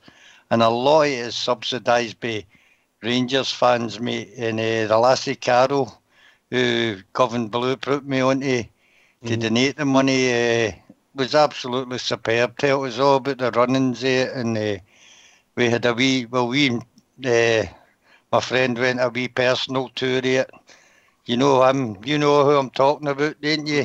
Did you stop for a scone and a cup of tea? A scone, mate. There's only 2 restaurants and they had to go into both of them within an hour. As I've said, marvellous day out. And as I've said before, I'd rather keep him for a week than a fortnight. Oh, no bother, mate. But the day was great, mate. Absolutely fantastic day. We were down there for about 4 hours. Absolutely marvellous. A fantastic gesture, behalf of, through the individual for Rangers Radio, Fox. Yep. Yeah. Nothing to worry about, Bridge. That's cool. I'm gone already. I'm not even interested. Go on. Put a link in the lobby for the Florida Cup website, if anybody's interested. All right, well done, Nathan. You're too intelligent for us, aren't you, Bridge? Yes, indeed. Can I ask a question? How do you win this cup? That's a good question. There's only 2 in it. Great enough, though. I don't think we play anybody. You know, you don't move on, so you just play who you play and then come back home. Is that the way it works? And everybody gets a cup, is it? I think the case of the games, mate, is it pays. I'll probably pay for trip over there, which is good. It's a good place to get away, and for any new players that join us in the transfer window, and we can get them earn time. Good wee bit of training. And, did you see the news today, Fox? It's snow. First time in frozen. All the swimming pools are frozen over. Well, that's just Rangers' is locking. Jimmy Nicholl need to go and get his Speedos back to the shop there. Aye, Jimmy's not that daft, mate. He'll have kept the receipt to use them. There's some pretty good clubs in that Florida Cup. You've got PSV Eindhoven, you've got Corinthians, Fluminense, Atletico Nacional from Colombia. It'll be a good test. Well, the 2 teams we play, our understanding is it's not the first teams we're playing. No. What I believe, mate, is because of where Corinthians are in the league, themselves and the other team we play, Atletico Mineral, are both bringing their B squads, mate. I think you may find that it's PSV's under 23s as well, just for the sheer fact where they are. No, it's not a farce, mate. It's as Fox has just said. It's hot weather training, mate. All right. Cold weather training now. Aye, cold weather training, aye. But it's a thing to get air and get all the players together. Get them away for the rush and tumble of the Scottish Premiership for a few days. That's a good thing, mate. It happens at least once a year. I know what you're saying. I think it's, to me, it's a farce. I had bells and whistles on. I think Rangers have been stung again. We'll get there and play some good teams. Oh, by the way, a few months later, You're playing against our youth teams. You're not there to integrate our new players. We've got one player. Sean Goss. Could have done that in Glasgow Green, man. Anyway, that's what it is. That's what it is. How's Big Blue tonight, Al? He's out there. He's on Caterpillar watch. Is he? Is he getting them? Is he eating them? I've trained him last night to eat them. Every green one gets eaten, the brown ones get through the fence for the snails. Well, I mean, if anything else, I think it will be nice for Rangers to get some exposure on ESPN. And I mean, we weren't going to get any groundbreaking friendlies, I don't think, during the break, anyways. So no, because most clubs are playing. Yeah, exactly. So you know, I think Germany is one of the only places where they have this winter break. Nathan, I think you're right when you say these things, because there's other things. I just want, as a Rangers fan, I just want a nice, positive stories about Rangers. How I want them to go over there, enjoy themselves, relax, play the football. Obviously, we don't want any problems, no bad stories if we can help it. Just Rangers, positive, and it'll be great for me. Great. Yeah, well, it'd be good to get some exposure in America, absolutely, right? I mean, that's one of the. I've said this before, but I mean that's one of the ways we, despite having a global fan base, we lag seriously behind. Is in PR and marketing, right? So I mean, this is at least some sort of a PR and potentially marketing potential, right? I mean, if it would be nice if they took some merchandise over with them and whatnot, but yeah, I don't know. Don't talk to me. Knows something about it. Don't talk to me about the merchandise. I sent be over a month ago now. I bought a load of gear for the Superstore to go to Oz for Christmas presents. All the strips, the 3 new strips, etc. Obviously told 7 days, not a problem, yeah. Should have been there for the middle of December. Gave it a few days after that. Still nothing. Contacted them. Right, okay, there's a courier company, there's a company in Australia. That's who we deal with. Trouble with the address. Every other package we sent got delivered. Then get an email telling me it had been delivered. I said, fine. Contacted my son. Nothing delivered. I got an email back today, exactly 1 month after I sent it, saying they'd failed to deliver it and the money would be back in my account. Nothing delivered. Wow. I was going to say to you when you were saying these things, I just received my sister's Christmas card. My sister's Christmas card yesterday. And she's from Melbourne. And she sent it in the beginning of January, at the beginning of December. Incredible. There can be problems with stuff coming here, actually. I received all my stuff for the kids at Christmas, no problem, actually, Hawks. But I've had a few issues, actually, with stuff getting sent. Yeah, well, there's no question that the merchandising and marketing is still a long ways off from where it should be. I mean, what are you comparing that to, Nathan? Well, I'm comparing it to North American. No, not necessarily. I'm comparing it to other European football clubs of a similar stature and fan base to Rangers. I mean, I know that over the past 6 years there's been a lot of other issues, but I mean even before that, in my opinion, even before 2012, I think the club was behind, in terms of marketing and PR. So. I mean, I've said this before, but I think this is something that hopefully needs to be addressed in the future. I mean, hopefully with this coming off of the Sports Direct deal, things will improve, but I don't know. It's just frustrating to me. I've got a mate who obviously stays in Canada. Oh, well done. No, and a cousin both who stay in Vancouver as well, and they're obviously Leeds United fans. And they're saying that obviously be Leeds United fans. Well, Leeds fans. No, staying in Vancouver. How does that make them obvious? No, I never meant obviously. I thought Vancouver might have been a hotbed for Leeds United supporters.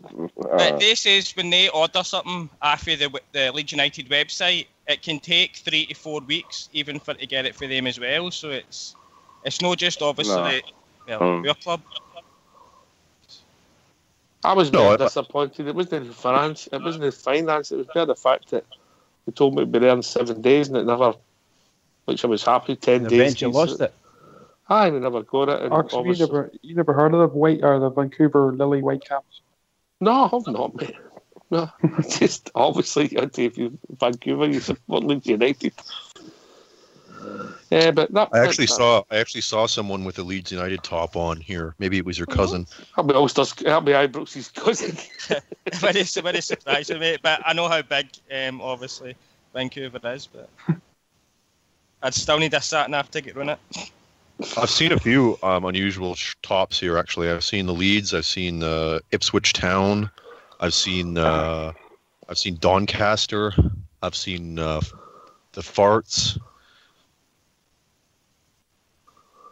Right. What about you, Big Al? You see many tops who are by? I saw all the young teams, Man United, Real Madrid, Barcelona. That Central Coast Mariners, they train, the youth teams train next to my house. I've got a reserve off my property, an oval, cricket oval. So in football season, the teams, I think it's under 12s up to their under 21s train. They segregate the oval. There's nice big changing sheds and all that next to my house as well. And then, but all the young guys come. It's all Manchester United, Real Madrid, Bayern Munich tops. It's all the tops. Not any are English. But actually, I spoke to a few of the coaches. The coaches that train the young guys are all English guys. Are all fairly there's a couple actually for Chelsea, but they're all employed by the Australian FA.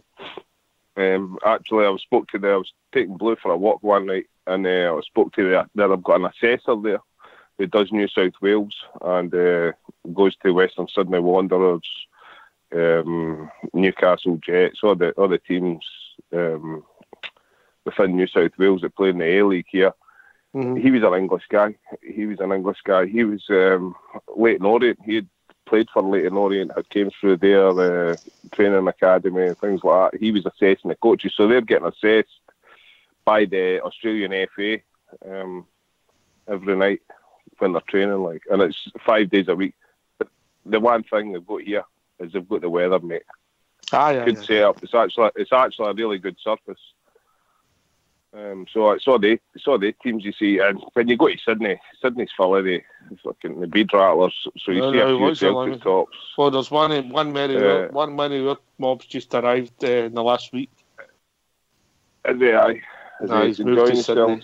He just moved yesterday. Actually, sorry, yesterday. How long is he in Sydney for? I've not got a clue, mate. He's now starting. He's now starting travelling, I think. Is he? All right, cool. Well, I enjoy Sydney. Sydney's a lovely city. There is quite a lot to do for him in Sydney. A lot of things to see in that. But you go to a certain couple of parts of the city and it's Celtic tops you see. I've never seen years since I've seen somebody with a Rangers top on. Yeah, right. But that doesn't bother me. That takes on now. Nathan's point that we're marketing. And we need to try and get it back. We need to try and get it back. I don't know. Did they do so much marketing previously when David Murray was in charge? We just bought the stuff. We buy the stuff anyway. So I think the club slightly holds the fans in contempt of that because they know the guys will buy it. That shop gets opened up, it gets cleared out. You know what I mean? They're not really caring about that. They know they'll buy it. The whole experience of buying products and that. We'll still buy it. I mean, you just listen to Ibrox a few months ago. He was buying every top plus the goalie top. You know the excitement, and I dare say he's done it.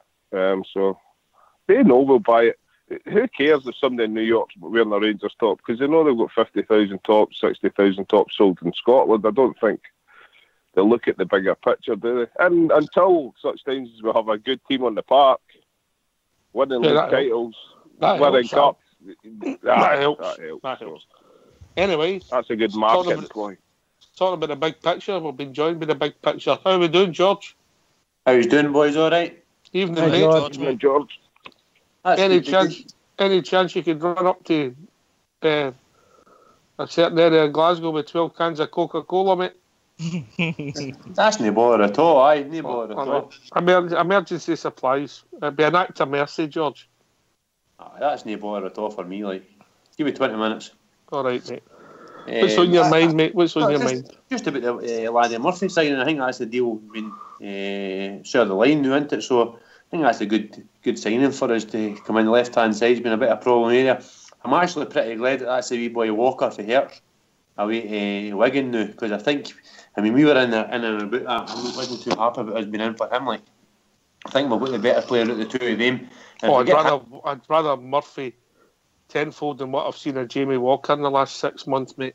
Well, even before that, I thought even before that, he always goes for Hearts for penalties and free kicks and things like that. Like, I prefer. I think we've got a good signing here. I just hope the lad hits the ground running and goes down to Florida with the team in the morning and settles in well. You know what I mean? Because I think that's a player we need. A left-hand sided player is what we need. Like, George, did you see he's actually signed? Is that the news? No, what's that, Bridge? It's a done deal. I've got a next question I'm going to ask. Do we know how much it was? How much Hearts are asking or getting? Oh, Walker at Wigan. Sorry, I'll try and find out for you, mate. Cool. £400,000, I think it was it? Well, if you just remember what 2 months ago when it was sort of mooted about the Rangers going in for him, it was going to be more $1 million and plus. You know, £1 million, but that just goes to show you what they're like with us again, can't I mean? Absolutely. Plus a cross-border transfer, it's only 400,000, I think. Is that what it is? Is that right? I think so, aye. Because if you remember when we got Jordan Ross, it was a cross-border transfer. If we had, if it had been a team down south, it went for Ross or like Spurs or somebody, they'd have 50 paid something like $7.5 million for him. But because it was a cross-border transfer, it was only 400,000. So I'd imagine it's 400,000 for him as well, Ibrox. So that'd probably work out right. What you're saying there. Aye. So, but hold on. Why are we paying $1 million to? Because we're in the same league. Brighton. Jamie Murphy's 29. He's no a youth development player, Bridge. Oh, Walker is. Is that what you're saying? Walker? No, apologies. I'm forgetting it was a youth player. I was forgetting it was a youth player. Okay. Sorry. So you're pleased, George, yeah? I think it's a good signing. It's something we need. We need to get players in. I mean, folk were talking about Wee O'Halloran as well. And see, for me, to be honest, a lot of folk didn't like O'Halloran. I'm not his biggest fan in the world either, but I mean, he seemed to go up there and date for Tommy Wright, banged in a few goals for, I would like to think, a lesser team than we've got, players that we've got and things like that. So if I had the option of bringing Herrera on or bringing a Halloran on, I would definitely bring a Herrera on. See, that's for wee Halliday as well. If I had the choice of bringing Pina or Halliday on, Halliday never set the fire alight for us. Didn't get me wrong, I didn't think he done great for us, but I would rather have Halliday coming on than Pina. So I think we've maybe had to get rid of these guys to be able to see what they're actually capable of, and then bring them back. I think we're doing a wee bad bit of business, to be honest, Ox. Rumour has it, and it's only rumour that Pina will be landing in Mexico this weekend. It's supposed to have left today. Aye, so. Aye. But I think for what I'm hearing, the clubs of Rangers are basically wanting rid of him, aren't they? That's what I'm hearing. Rangers are they want a transfer fee for him. So I think that's where the hold up is. They're just wanting a loan deal for a year. But I don't think Rangers are willing to do the loan deal for the year. Right. Okay. So what? $1.5 million would maybe take. You'd have to take that hit, and then you're getting his wages after books for the next. What was he here for 3 years? Basically on minimum, £15,000-16,000 a week? Aye. That's a new player for you, Ox. That's the way I think it's going to work. I said the other night as well, I can't see them going for that. I think they want to see what kind of player they get first. I think they're going to go for a loan deal. And I would if I was them. Would you know? Try before you buy, George. You know? Of course you would. And 50-50 on the wages. You'll still have to pay 50% of the wages, but that's kind of that 10, 15 grand or whatever it is to free up to bring in a guy, Ox. That's the way we've got to work it now. We've had our finger burnt with these guys, so we've got to try and do our best we can for them, for ourselves. It's tragic, isn't it? It's absolutely tragic. The Rangers are getting burnt again. That's what I says all night, Bridge, mate. Heartbreaking. Between him and O'Halloran. Well, you know, when you think about it, and I don't know if Herrera is involved in any of this, George. Is he involved in any of these loan deals that's going on? No. I've never heard any of that, to be honest. So those two guys are I would imagine they came across with the highest wage, probably the highest wage earners. Apparently, Herrera has permission to talk to Mexican clubs when they're over in Florida, so they're trying to offload him on loan as well. Well, as Ox said there, and George, if they get some money for them, get them out away from Ibrox, and it brings the place up a wee bit, you know. People start to change their mind about things, you know. If you got guys that are getting a lot of money and hanging around, it's it's not right. It's just not right for the club, you know. Well, I mean, it was a big gamble to begin with the Mexicans, because I mean we've seen Mexicans in the past not be able to adjust to the SPL, SPFL, but it'd be nice if we could get some money back. But Nathan, I'm not being funny, pal. The first time we saw Pena, and even Herrera, I just can't imagine how we would have thought that they guys could ever have been able to play football in the Premiership and the Scottish Premier League. I just, serious to God, I just don't see how a manager actually went and bought them and spent that money on them, because they didn't look fit. They still don't look fit. The mistake was the manager, mate. I'm saying that. What the manager saw or didn't see, I don't know. But he should have never had the job. So there you go. The mistake just get multiplied, mate. Yeah, I think that part of the problem is that Pedro was not sufficiently familiar with Scottish football, and so I don't think he took into consideration, how these players would transfer into the UK context, and so I think Pena at least has something about him, but I don't think it translates into the game in the UK, and I think that's the problem. Is the game is a lot different. I don't watch a lot of Mexican football, but I've seen some South American football here and there, and I don't think it's a stretch to say that it's quite a bit different. And so I think these were two transfers that I think were just doomed from the start, because they weren't going to transition in the right amount of time to make the impact they needed to. So it took them 3 months to get a game. It was just crazy. It was like going back to the Warburton era when they said John, I can't remember the boy's name. It was every week he was being asked about him. He's nearly there, and he was going to be our captain and carry us forward. Never made an appearance at all. Yeah, well, I mean, there's that attitude. There's that question mark about. It's all rumor, right? But there's that question about the attitude, Pena's attitude as well. So, yeah, it was a massive gamble from Kashina, and it didn't work out, unfortunately. I'm going to ask you a question. I read something, I think it was yesterday in Follow, but I should have took a note yet. There's supposed to be a big centre-half playing in the MLS. Is being watched, and apparently Rangers are watching him. 6'4", something like that.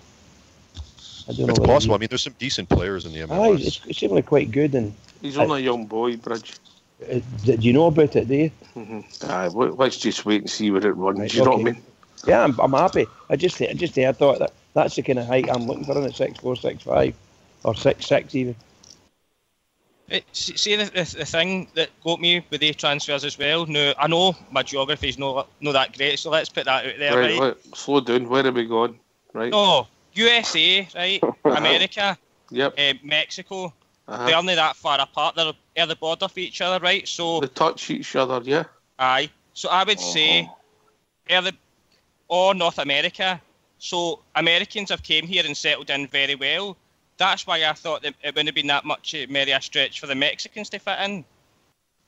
All different culture, language. Two different cultures. I know it's different languages, mate, but I'm talking about the North American football in general. A lot of the players in MLS. The MLS is sort of based on a Northern European system, whereas the Mexican football is more Latino. Mm-hmm. Yeah, I would agree with that. They're different in some ways, I would say. You know. Can I just ask you a question? Come in. Yeah, of course you can. Al. We're global ambassador. I like the way you come in there, mate. For that. Do you listen to the Heart and Hand podcast with David Edgar? I don't, mate. I've got a job. I can't find enough time. I don't know. Don't let that hold you back. Anybody else? George, do you listen to it? No, I've not listened to it very well, haven't I? All right, okay. Right, I'm a regular listener. I listen to it. I think you should. I think you should try and get that David Edgar on as one of your guests. Do your Jeremy Paxman with him. Ops, I think that'd be a good show. But a few things he raised last night. Now, he was talking about Pena. You said 15, 16 grand. He says, well, I'm reading between the lines here, but double that. But he's getting paid a week, so to get half that after wage bills, great. But he also said that that Jason Cummings has been offered to Rangers, Hearts, and Hibs. Is that? Can you enlighten me there? Do you know that? Well, we had a chat before that, mate. That seems to be doing the rounds. That Nottingham Forest have offered him on loan. They'd want to get rid of him, and everybody else is doing the same as what they'd be paying, and everybody would take him. But they'll want a loan deal. Try before you buy, yeah. Right. Okay. You know. I know I spoke about him last night, but if that's an option, with his tenacity, his off-field antics, I'm not too happy with, but with his tenacity as a player in the team, and I think you get a bit of fight with him. So before you came on, we had a poll in the lobby. There was about 70-30 to take him, mate. Which surprised me, but there was more one to take him because obviously he always played well against us when he played for the Hibs. But they did mention on that podcast that his goals were scored in the Championship, so he's not proven in the Premier League. And I mean, he's not set the hair on a light doing in that Championship in England either, you know. So that there's one thing that worried me about the Cummings, and I'll be really honest with you here. When I've seen him play with the Habs, I thought he looked as if the boy could do something we came back 2-3 years ago now. When the boy looked as if he was a decent player, or potentially a decent player. The fact that Warburton wanted him and the best in the business wanted him, their track record at the moment doesn't set a hair on fire for me. Yeah, you could be right. You should be right. Well, I mean, that's why he should be taken on loan. Sorry. No, you go ahead. I was just going to say that I think that's why I'd like to see him come on loan, right? Because if there is this question mark as to whether he can perform on the at a higher level. So I mean, if he doesn't, then we can send him back. I mean, that's what I'd want. I'd want a loan deal. But I mean, I do think that he is a natural goal scorer, and he has scored, some really nice goals against top flight clubs, and especially during that cup run that the Hibs went on the year that we went to the final. So yeah, I'd like to see a loan deal. Bridgman? Well, we said earlier that we think it would be nice to see him, but I would suggest the loan to allow Jimmy Nicholl and the company to as loan with a view to purchase at the end of the season. So basically, he's there on trial. So it's up to him to come to terms with whatever problems he's got. Excuse me, get them ironed out and with the assistance of the training staff and see how he gets on. Because there's a lot of folk think he's a smashing player. A bit gallus about him, and he should be able to play at the Premiership level after playing the Championship in England. So I think it's a no-brainer for a lot of Rangers fans to get him on loan, see how he gets on.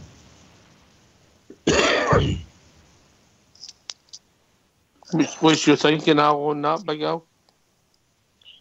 I'm not keen on his off the park things, but I think what he would add to the team is he would toughen us up. We've already got a tough player up the front, Morales.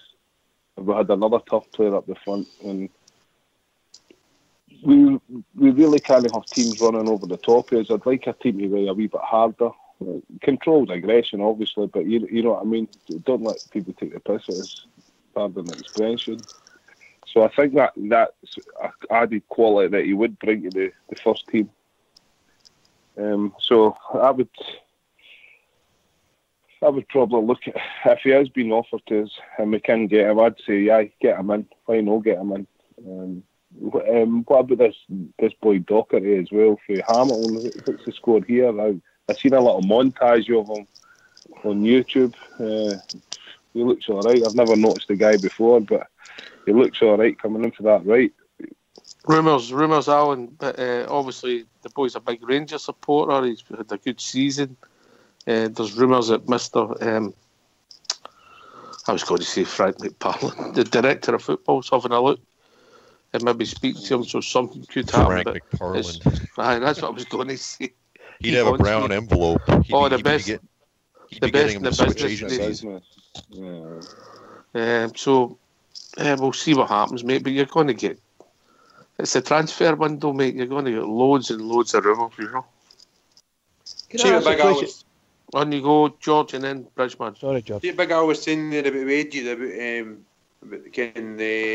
Pina's wages and things like that. Like, aye. So I said the other night there about Pina's wages, £33,000. That's what I believe he's on, £33,000. Yeah, that's. And Alves is on roughly there or thereabouts the same, 30, 35 grand a week as well. See if we can get these guys off our wages. No, I think it'll probably say they're going to spend 10 grand. I think Alves is actually want to move to Portugal to try and get a. But if he's injured, it'll not happen. But if we can get these guys' wages, or part of these guys' wages, that's a decent player. We're talking about Doherty, we're talking about the boy Cummins. That's paying their wages, even getting just a percentage off it. And they're doing nothing for us anyways. Pina's coming on and running a bit like a headless chicken 90% of the time. When he does come on, he's doing that. Alves has just been an absolute letdown for me, like an absolute coward in a couple of games I've seen him in. So if we can get, even if we can get 10 grand a week back on these guys' wages, 15 grand a week back on these guys' wages, and get a player in, surely we've got to. I would prefer to trust wee Mutty with bringing a guy in than I did with Pedro. I never thought Pedro was the man for the job anyway. But if we can get a Scottish guy or a British-based guy in, surely we'll get more of a game out of him than we will out of these guys. They've done nothing for us all. Do you know what I mean? Aye, there's been a disappointment, mate. Particularly Alves, Bridgman. I know you've got a slightly different view, but he's been reasonably successful coming heading the ball, but on the deck and his defending hasn't been brilliant. Bridge? I can't disagree with you, and I'm a big fan of Bruno Alves, and I think he's done some sterling work on and helping some of the other guys round about him, and I was hoping he would be the person that would continuously steady the ship, but he's not appeared, he's not made full appearances, and that could be nothing short of a sin and tragic for us. But the times that he's been in, I think he's helped. I think that young Danny Wilson has come back to being the Danny Wilson that we knew a few years ago. He's come on in leaps and bounds. His confidence is high. He's playing very, very well, and hopefully he can continue doing that, because it doesn't look as if Bruno Alves is going to play for us very much longer. I doubt very much if he's going. Sorry, Bridge. Would it be fair to say that Bruno Alves is the Danny Wilson of Portuguese football? Because Alves plays in a two, doesn't he? He plays alongside Pepe, who's a far better player. So Pepe maybe puts his hand on Alves' shoulder when they're playing with the Portuguese. So I'm looking at it as if he wasn't that great a player in the first place. I mean, he's got a bit of pedigree, but. You obviously don't think he's a great player. I think he's a smashing player, and I think I'm disappointed because he was the one I thought would bring Rangers up to a certain level, particularly in defence. And to a certain extent he has. His influence has been there. I think, as I say, Danny Wilson's been great. Young Bates has come in, done well, and they're all in the training ground and all that. So whatever experience Alves has had, he's passed some of it on. Unfortunately, he's not that many, shall we say, appearances that have been fantastic. I mean, you hear the guys talking yourself, Al. They tell you he's not playing very well, and he's been a disappointment. So if he leaves Rangers, I wish him all the best wherever he goes. But thanks for the time you're here. Well, I think it's a bit harsh to call him Danny Wilson. I mean, I think you don't play for a very good Porto side for 5, 6, 7 years without being. He was always the second centre half. He wasn't the lead centre half. If you get my gist, he was always played alongside someone else who was a better player. Well, but that always goes both ways. I mean, I'm sure he complimented his partner, right? I mean, often you get. He's getting nearly 100 caps, Al. Aye, alongside Pepe. But he's still got 100. He's still got 100 caps. I'm not saying that. His legs have gone. We signed him. We tried it, and his legs have gone. I think part of it's age. I mean, I think the Bruno Alves of 10 years ago would have been a much better player than we have now. Nathan, even 5 years ago, truth be told, you could see in some of the games, you see his face, and when the television zooms in close up, you could see the pain in his face. I told you in July, never ever sign a centre half called Bruno. Hey, enough of that, boy. Can I just ask you all a question? I just want to change the subject slightly, and I think I was wondering if anyone thinks that we did well in missing out on that young lad from St Mirren who went across the city. Can I take this one first? Yes, please. If he didn't want to play for us and he wanted to play for them, there's no missed out in anything. Right, George? Okay. Nah, it's his loss as far as I'm concerned. And by the way, he was wanting to come back to Rangers and we didn't go for him, so it's his loss. He'll regret that for you. He'll be another Scott Allen and another that wee boy for Aberdeen. He'll never play in the Celtic first team. Yeah, at least he would have had a chance with Rangers, so it's his loss. Hi, Bruce Loyal. Good riddance to bad rubbish, mate. All right, okay. Fox. No comment. No comment. Okay. No comment. Nathan. He's dead to me ever since that happened. Big Al. I don't even know who you're talking about. There you go. It doesn't even matter to Big Al. George, you were going to ask something. What were you coming in with, mate? No, it was just about the last point you were saying. I mean, folk were saying about Danny Wilson, Bruno Alves playing a good Portuguese team and all that, and a good Porto team and things like that. The thing that I can't admit Danny Wilson is, but what I can admit Danny Wilson is, he's maybe stepped up a wee bit this season, to be fair to him, but we can't forget that Danny Wilson played in a good Rangers team in the Champions League when he was young lad as well. And a really good Rangers team, and done well in that good Rangers team beside Big Davy Weir and what was the big fella's name? So we've had a good time with him as well. He's not the same age as Alves, not the same level as Alves, don't get it wrong, but he was a great player for us when he was younger. That's what I was saying earlier, George. I think we're starting to see the form that Danny Wilson had when he went to Liverpool. I don't think he's ever regained it. I think he's regaining it now this season. I think he's in superb form. We're playing really well for me anyway. What would be your centre-half choices if they were both fit? Would you go Bates, Wilson, or Bates, Alves?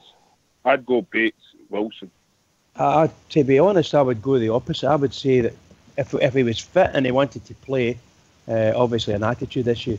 If he wanted to play, I would still play him alongside Wilson to continue his backup of Wilson, keep backing him up. Because Wilson, I think, has blossomed. And you get another 6 months at him, and okay, Alves might not make it past summer just for saying sake, but young Bates is ready to come in and he's picking it all up. And I think, you saw it when we played Celtic, what a marvellous second half young Bates had. Tremendous, absolutely tremendous. So I think that Alves has had the impact, and he's had the impact on a number of players, and who have hopefully gained some good experience from him. Another 6 months of Alves around would have been good for Rangers, in my opinion. But as a player, I'm afraid he's certainly disappointed, because I was expecting him to be strolling through games, not under pressure, but he's been under pressure a lot.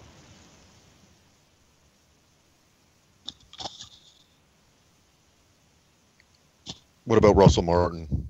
Would he replace Alves? He's a right back. He only plays centre-half for Scotland. Has he not played centre back for Norwich? Maybe once or twice, but he plays right back for Norwich, and he only plays centre-half for Scotland. Well, do you think... See, that's a bit... Go on, Nathan, please, go on. I was just going to say, that makes it a bit tougher because, from what I've seen of Martin, he's not very pacey. So, given the way we play, I don't know whether he'd be good at right back. But if you brought Russell Martin in, then based on what Al's saying, are you bringing in a centre half, or are you bringing him in? Are you bringing him in to play at centre half as he does for Scotland, or did for Scotland, or are you bringing him in at right back to replace Tavernier? because Tavernier's in the best form of his life at the moment. He's playing absolutely brilliantly. He just got engaged today, Well, didn't he? I had I'm one- saying, there you go. He's found a good He's woman. had one good game this month, really, hasn't he? The I Celtic think he's game. been superb. I think he's done very well this year, Oh. this season. I have no complaints about him, other than his normal play. You know. We need to get these caterpillars sorted out for you, mate, so you can get a bit of positivity, Big Al. Well, are you saying that he's had a decent season? Yeah, but I mean, it was. I mean, we just need to go back to the Dundee game, and we just need to go back to the Hamilton game. We just need to go back to the St Johnstone game. Granted, he was man of the match against the Beggars, but if somebody gets behind him, he's shot. Yeah, and we're not saying he's the best defender in the world. No, I'm just pointing it out. Well, yeah, but he's an attacking fullback, right? I mean, most fullbacks, to be honest, most fullbacks in modern football are not that great defensively. So, I mean, maybe Martin would be better at the defensive game, but I think going forward we'd be losing something if we lost Tav. Anyway, gentlemen, we've reached that time of the evening, and we'll go to Nathan first for a shout out. Oh, I'd just like to say hello to everyone on the site, and it's nice to see everyone online. Yeah, and when you met up with Skipper, did you bump into Jacqueline at all? Did I what? Sorry. When you met up with Skipper, did you bump into Jacqueline? I did not. Okay, you never had the pleasure. She must have been with CB at the time. Alan, give us a shout out. Big Al. God bless you all. Keep it going for the Rangers. Oh, we've seen a prayer for the caterpillars. Oh, I'm getting a big stick out. The bat's coming out from underneath the bed. Ibrox Loyal. You've been another great show, lads. Just say a big shout out to again to our global correspondent and Nathan as well. It's good to hear Rangers fans that we don't get to hear that often. It's good to hear them on. So good to have you back, Nathan, mate. George. Hi, another good show tonight. Hopefully a wee bit of good news about a new signing for Rangers tomorrow. So, no game this weekend, but hopefully a new signing. You hear me? Always a pleasure. The one and only Fox. Good night. Thanks for listening. Yeah, yeah. Bridgman. Well, what can I say other than I agree with everybody's shout-outs and echo them all. I think it's been a smashing night. I've really enjoyed it. Some of the topics have been superb. A bit controversial at the end when we're speaking about my favourite player at the moment at Rangers, but nevertheless, I'd just like to say to other Rangers fans all over the world, in particular Rangers fans on here, on Rangers Radio, everybody, please, keep it going for the Rangers because we're going to need it. Keep it going. Here. Can I thank everybody who's joined the panel this evening, particularly Big Al and Nathan, one for Canada, one for Australia. Ibrox Loyal, Bridgman, Fox, George Logan, and the one and only Big Ulster. This has been Rangers Radio. We'll be back on Monday night between 9 and 11 o'clock. Take it away, Fox.